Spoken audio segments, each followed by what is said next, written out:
Welcome viewer, I am Murugan S. This video tutorial describes, fix can't edit environment variables in Windows 11, 10. Click Start, Settings, click System, click About.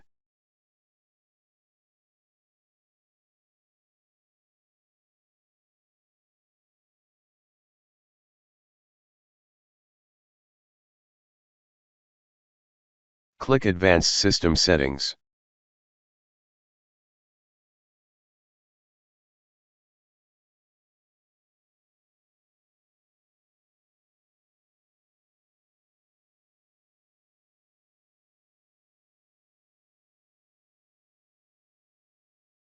Add path.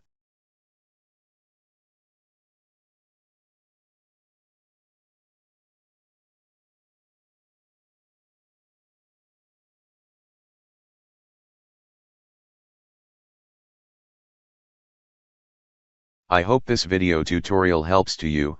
Please like, share and don't forget to subscribe my channel. Thank you very much. See you next video.